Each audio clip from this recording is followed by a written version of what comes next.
Warahmatullahi wabarakatuh. Innal hamdalillah nahmaduhu ta'ala wa nasta'inu bihi wa nastaghfiruh.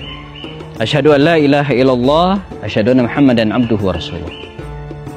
Teman-teman sekalian, saya akan menceritakan salah satu kisah di antara kisah-kisah sahabat Rasulullah SAW.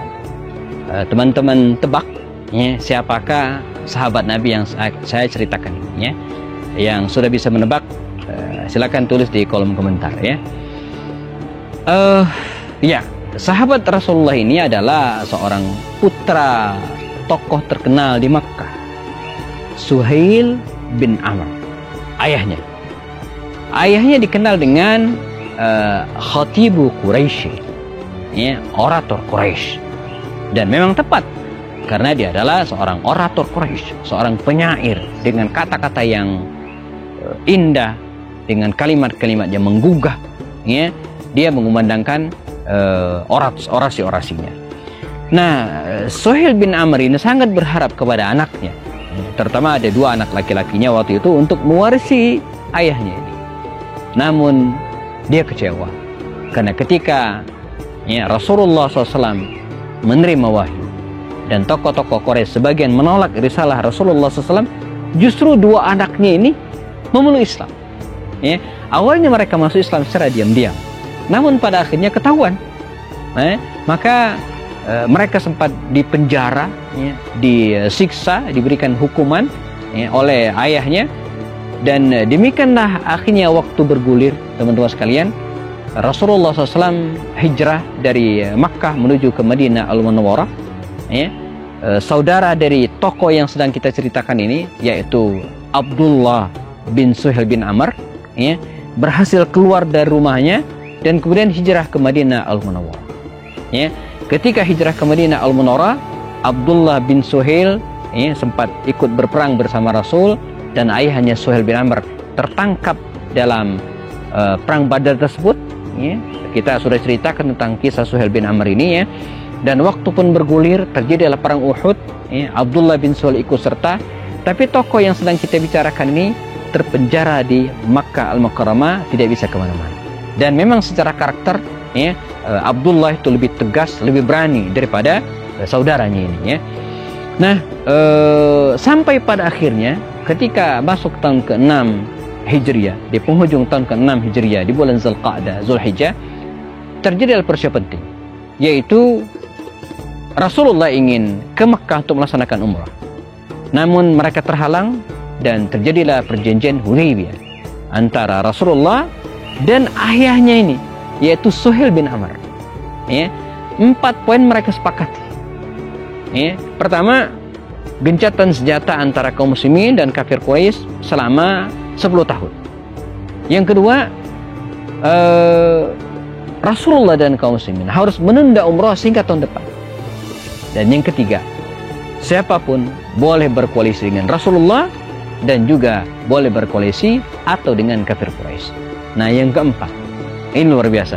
Kalau ada orang Makkah yang hijrah ke Madinah tanpa izin walinya, maka harus dikembalikan ke Makkah. Dan sebaliknya, kalau ada orang Madinah yang hijrah pindah ke Makkah tanpa seizin walinya, maka dia harus tahan di Makkah. Ini akal bulus dari Suhail bin Amr yang ingin mengelabui Rasulullah dan kaum muslimin. Dan yang menariknya, Rasulullah SAW setuju dengan perjanjian tersebut, dan beliau tanda tangani, kalau bahasa kita hari ini, deal selesai. Namun tidak lama setelah itu, ternyata tokoh yang sedang kita bicarakan ini, yaitu Abu Jandal. Teman-teman sudah tahu namanya, Abu Jandal bin Suhail bin Amr ini ternyata berhasil melarikan diri dari Mekah. Dia kabur ke Madinah Al-Munawwarah, dan sesuai dengan perjanjian Hudaybiyah yang ditandatangani oleh ayahnya, kalau ada orang Mekah kabur, pindah, hijrah ke Madinah Al-Munawwarah, maka dia harus dibalikin. Rasulullah tepat janji, maka dia mengembalikan Abu Jandal ini, teman-teman, ke Makkah Al-Mukarramah. Dan yang seperti ini banyak.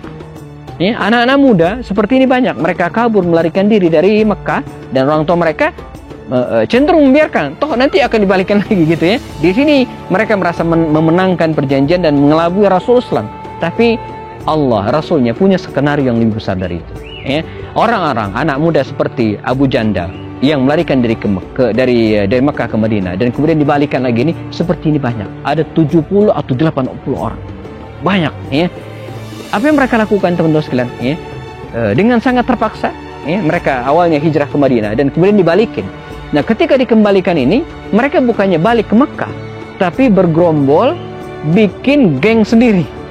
Ini sebuah pinggiran pantai disebut dengan Saiful Bahri pada waktu itu, mereka ngegeng di tempat ini.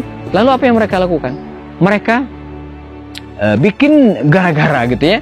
Mereka menghadang kafilah dagang Quraisy yang akan berangkat ke Syam dan sekitarnya, dan kemudian bikin ngerecokin orang-orang Makkah, kafir Quraisy Makkah yang akan melakukan aktivitas ke Syam dan seterusnya.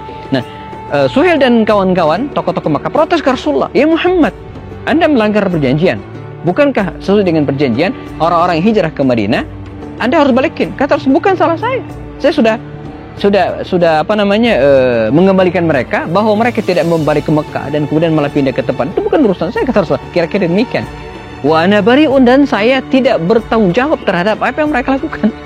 Nah, maka dalam sebuah teori perjuangan peperangan, teman sekalian, bisa jadi dalam suatu kondisi ada sebuah kelompok yang lepas kontrol dan kita tidak bertanggung jawab. Rasul dalam hal ini walaupun menguntungkan Rasulullah, tapi Nabi tidak tanggung jawab.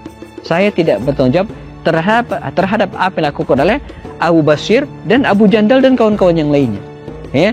Nah, ini makar orang-orang Quraisy awalnya, tapi ingat, wa makaru makarallah wallah khairul makirin. Mereka berusaha untuk melakukan tipu daya, tapi Allah Subhanahu wa taala adalah sebaik-baik pembuat tipu daya.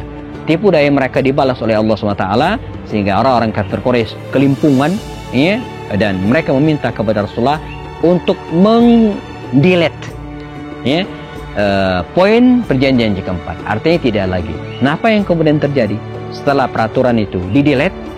Apa yang dilakukan oleh Abu Jandal dan kawan-kawan, kita akan bahas setelah yang berikut ini. Tetap bersama kami di program Orang-orang Mulia di Sekitar Rasulullah SAW. Jandal, Abu Basir, dan tokoh-tokoh yang lainnya, anak-anak muda, mereka tidak kembali ke Mekah, tapi bergerombol di sebuah tempat namanya Saiful Bahri. Kerjaan mereka menghalangi orang-orang kafir Quraisy dan kadang menempuh mara bahaya. Akhirnya kafir Quraisy memutuskan untuk mendelete peraturan ini, dan Nabi pun setuju. Maka Rasulullah segera mengirimkan surat dari Madinah Al-Munawwarah ke Abu Basir, Abu Jandal dan kawan-kawan agar meminta mereka untuk kembali ke Madinah, bahwa peraturan perjanjian dengan kafir Quraisy sudah tidak ada lagi. Mereka bebas kembali ke Madinah Al-Munawwarah. Ini kabar gembira yang luar biasa. Namun sayang, teman-teman sekalian, persis ketika surat Rasulullah tiba di tempat mereka, pimpinan mereka yaitu Abu Basir namanya telah meninggal dunia dalam sebuah peperangan kecil waktu itu. Sementara Abu Jandal dan kawan-kawan bisa kembali ke Madinah Al-Munawwarah, bergabung dengan Rasulullah SAW dengan penuh kenyamanan dan kedamaian, sampai kemudian terjadilah Fathu Makkah. Rasulullah berangkat bersama dengan 10.000 tentara menuju ke Makkah Mukarramah. Makkah pun tunduk takluk.